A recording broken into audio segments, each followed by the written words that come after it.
Hello everyone, welcome to tech Sharmit. आज के session में हम मेडिकल टर्मिनोलॉजी से रिलेटेड कुछ और ऐसे प्रीफिक्सेस देखेंगे जो डिनोट करते हैं किसी भी फिजिकल प्रॉपर्टी को या फिर शेप को। ठीक है। इससे पहले वाले सेशंस में भी हमने ऐसे ही कुछ और प्रीफिक्सेस भी देखे थे, उसी को अब हम कंटिन्यू कर रहे हैं आगे। ठीक है, तो ये मेडिकल प्रीफिक्सेस से रिलेटेड 15th पार्ट है। तो जो पहली बार इस सेशन को देख रहे हैं, मैं उनके लिए एक बार फिर से रिपीट कर देता हूँ कि प्रीफिक्स एक ऐसी चीज होती है, एक ऐसा वर्ड होता है जो किसी भी मेडिकल टर्मिनोलॉजी के इनिशियल पार्ट पे अटैच होता है और वहां से कोई ना कोई इन्फॉर्मेशन डिनोट करता है। वो डिनोट कर सकता है फिजिकल प्रॉपर्टी को, वो डिनोट कर सकता है किसी शेप को, डायरेक्शन को, मूवमेंट को। तो इस तरह से डिफरेंट डिफरेंट टाइप्स की इन्फॉर्मेशन है जो हमें प्रीफिक्स से मिलती है। इस सेशन में जो हम मेनली डिस्कस कर रहे हैं वो है फिजिकल प्रॉपर्टी या शेप से रिलेटेड प्रीफिक्सेस को। ठीक है, तो अभी हम स्टार्ट कर सकते हैं। तो कैसे हम प्रोसेस करेंगे इस सेशन में, पहले मैं आपको प्रीफिक्स का मीनिंग समझाऊंगा और उसको फिर और अच्छे से समझने के लिए, जिससे हम किसी भी डायग्नोसिस रिपोर्ट को अगर हम देख रहे हैं तो वहाँ हमें पता होना चाहिए कि वो किस पर्पस से यूज़ हो रहा है। तो उसको समझने के लिए मैं कुछ और आपको एग्जाम्पल्स भी दिखाऊंगा उसी प्रीफिक्स से रिलेटेड, जो हमें हेल्प करेंगे उस चीज़ को प्रॉपरली अंडरस्टैंड करने में। ठीक है, तो स्टार्ट करते हैं। पहला जो प्रीफिक्स है हमारे पास आज वो है काइफो। काइफो क्या होता है? काइफो एक ऐसा प्रीफिक्स होता है जब आपको किसी भी स्ट्रक्चर को या किसी भी शेप को हम्ड शेप स्ट्रक्चर करना हो, है ना। हम्ड शेप में अगर उसको दिखाना हो तो उस केस में हम क्या यूज करेंगे? प्रीफिक्स काइफो का। ये एक शेप होती है ना, जो थोड़ा सा ऐसे पीक पे एक स्ट्रक्चर बनता है कैमल के जो हम्प होती है उस अकॉर्डिंग। तो उस हम्प्ड स्ट्रक्चर को हम शोकेस करने के लिए प्रीफिक्स यूज करते हैं काइफो। ठीक है, अब काइफो हमें समझ में आ गया कि हम स्ट्रक्चर को यूज करते हैं, बट एक्चुअल में क्या होता है जब हम किसी मेडिकल टर्मिनोलॉजी को समझ देखते हैं तो वहां हमें उस टाइम वो इंडिकेट नहीं होता कि ये प्रीफिक्स हमने क्यों यूज किया या कैसे यूज हो रहा है। तो उस चीज को एक्सप्लेन करने के लिए मैं आपको दिखाता हूँ कुछ एग्जांपल्स। जो पहला एग्जांपल है हमारे पास वो है काइफोप्लास्टी। अभी काइफोप्लास्टी क्या होता है? ये एक ऐसा सर्जिकल प्रोसीजर होता है to treat compression fracture of the spine by injecting bone cement in the fractured vertebra। ठीक है, तो यहाँ पे क्या हो रहा है, एक ऐसा सर्जिकल प्रोसीजर रहता है जिसमें हम क्या करते हैं, ट्रीट करते हैं कंप्रेशन फ्रैक्चर को of the spine by injecting bone cement into the fractured vertebra. तो यहाँ पे भी क्या हो रहा है, उस हम्प्ड रिलेटेड जो स्ट्रक्चर हो गया उसको ट्रीटमेंट के लिए, उसके सर्जिकल प्रोसीजर के लिए जो हम टर्मिनोलॉजी यूज कर रहे हैं वो है हमारे पास काइफोप्लास्टी। ठीक है, नेक्स्ट एग्जांपल देखते हैं। नेक्स्ट एग्जांपल है हमारे पास काइफोएक्टोमी। काइफोएक्टोमी, अब अगर आप यहाँ पे एक्टोमी की बात करो तो एक सेपरेट डिस्कशन का टॉपिक भी है जो हम इन अपकमिंग सेशन डिस्कस भी करेंगे। बट अभी हम फोकस कर रहे हैं सिर्फ प्रीफिक्सेस पे। तो वहाँ पे हम क्या मिल रहा है हमें? काइफो काइफ काइफिएक्टोमी। काइफिएक्टोमी ये कब यूज होता है? ये तब यूज होता है जब आप कोई सर्जिकल रिमूवल करते हो, किसका? Of a portion of the spine to correct the excessive kyphosis. अब काइफोसिस होता क्या है? वही अगर किसी बोन में या बॉडी में कोई हम्ड स्ट्रक्चर जनरेट हो जाए तो उसको हम बोलेंगे काइफोसिस। उसके लिए उस पोर्शन को रिमूव करने के लिए जो सर्जरी हम यूज करते हैं, जब सर्जिकल रिमूवल होता है उस चीज का, उसको हम बोलते हैं काइफोएक्टोमी, काइफिएक्टोमी। ठीक है, तो डेफिनेशन क्या हो गई? Surgical removal of a portion of a spine to correct the excessive kyphosis. ठीक है, वैसे ही अगर हम नेक्स्ट एग्जांपल को देखें तो वो है हमारे पास काइफोस्कोलियोसिस। काइफोस्कोलियोसिस ये क्या होता है? ये एक ऐसी कंडीशन होती है characterised by both kyphosis and scoliosis. तो ये दोनों के जब कैरेक्टर्स किसी कंडीशन में शो होते हैं involving abnormal curvature of the spine, तो यहाँ पे भी क्या हो गया, एक एबनॉर्मल कर्वेचर दिखता है स्पाइन में जिसको हम वही हम्प्ड स्ट्रक्चर से रिलेट कर पा रहे हैं।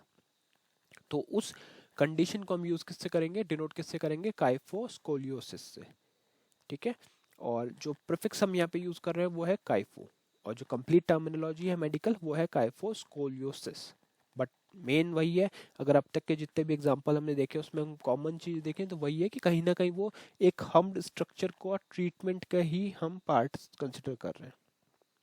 ठीक है, वैसे ही एक जो मैंने आपको अभी बताया था उसका एक यहाँ पे आ गया। काइफोसिस का मीनिंग क्या है? Excessive outward curvature of the spine resulting a hunched और राउंडेड बैक। तो अगर कोई राउंडेड बैक है या हंच्ड बैक है या हम्प्ड बैक है, तो उस स्पाइन को, उस कर्वेचर ऑफ स्पाइन को, जो आउटवर्ड कर्वेचर उस स्पाइन में आ रहा है, उसको डिनोट करने के लिए हम यूज करेंगे टर्मिनोलॉजी काइफोसिस का। ठीक है, नेक्स्ट एग्जांपल है हमारे पास, नेक्स्ट प्रीफिक्स है हमारे पास रेब्डो। रेब्डो क्या होता है, जब भी किसी चीज को आपको रॉड शेप्ड, है ना, रॉड शेप्ड या स्ट्रेटेड शेप में शो करना होगा, तो आप वहाँ पे क्या प्रीफिक्स यूज करोगे, रेब्डो, रेब्डो। ठीक है, एग्जांपल्स देखते हैं। पहला आता है हमारे पास रेब्डो वायरस। अभी रेब्डो वायरस क्या होता है, रेब्डो वायरस एक टाइप ऑफ वायरस है characterised by rod shaped particles. तो यहाँ पे कॉमन चीज क्या मिल गई, रॉड शेप्ड। तो ये जो वायरस होते हैं ये रॉड शेप्ड वायरस होते हैं, पार्टिकल्स होते हैं इनके अंदर, इंक्लूडिंग द रेबीज वायरस। जो रेबीज की जो वायरस होते हैं उसमें भी रेब्डो वायरस प्रेजेंट होता है। तो वो होता क्या, रॉड शेप्ड पार्टिकल्स बनाते हैं, है ना, रॉड शेप्ड पार्टिकल से ही कैरेक्टराइज होता है। तो उसको डिनोट करने के लिए, उस वायरस को डिनोट करने के लिए हम प्रीफिक्स यूज करेंगे रेप्टो वायरस, और जो प्रीफिक्स हम यहाँ पे यूज कर रहे हैं वो है रेप्टो। ठीक है, नेक्स्ट है हमारे पास रेप्डॉइड। अब रेप्डॉइड क्या होता है, रिसेंबलिंग अ रॉड और रॉड शेप्ड स्ट्रक्चर। ठीक है, तो किसी भी रॉड या रॉड शेप्ड स्ट्रक्चर को जब हम रिसेंबल करते हैं तो उस चीज को हम क्या बोलेंगे, रेप्डॉइड। ठीक है, तो ये एक और एग्जांपल हो गया रेप्टो का। इसमें भी वही है, कहीं ना कहीं रिलेटेड है रॉड शेप से, तो इसलिए हम इस प्रीफिक्स का यूज कर रहे हैं रेप्टो, रेप्टोइड का। प्रीफिक्स है रेप्टो और ऑइड है किसी स्ट्रक्चर को रिसेंबल्ड करना। तो ये कंप्लीट टर्मिनोलॉजी हो गई रेप्टोड, रेप्टोइड, और जो प्रीफिक्स है वो है रेप्टो। फिर हमारे पास आता है रेप्डोस्पेज्म। रेप्डोस्पेज्म क्या होता है, involuntary contraction of rod shaped muscle fibre. जब कोई रॉड शेप्ड मसल फाइबर को कॉन्ट्रैक्शन होता है, इनवॉल्यूंटरी कॉन्ट्रैक्शन होता है, तो उसको हम बोलेंगे रेप्डोस्पेज्म। ये भी एक मेडिकल टर्मिनोलॉजी है जो स्टार्ट हो रही है प्रीफिक्स रेप्डो से। ठीक है, उसके बाद में फोर्थ एग्जांपल इसी प्रीफिक्स का अगर हम देखें तो वो है रेप्डोटोम। रेप्डोटोम का मतलब क्या होता है, ये एक ऐसा इंस्ट्रूमेंट है used for cutting rod shaped structure. तो जब किसी रॉड शेप्ड स्ट्रक्चर को हम कट करते हैं, तो उस टाइम पे जो इंस्ट्रूमेंट यूज होता है उसको हम बोलते हैं रेप्डोटोम। ठीक है, रेप्डोटोम एक ऐसा इंस्ट्रूमेंट है जो यूज किया जा रहा है किसी भी रॉड शेप्ड स्ट्रक्चर को कट करने के लिए, तो उसको हम बोलेंगे रेप्डोटोम।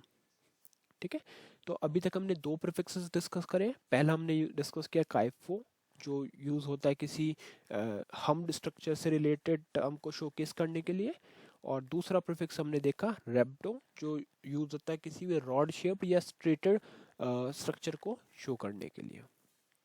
इस सेशन का लास्ट प्रीफिक्स हम देख रहे हैं वो है फोटो।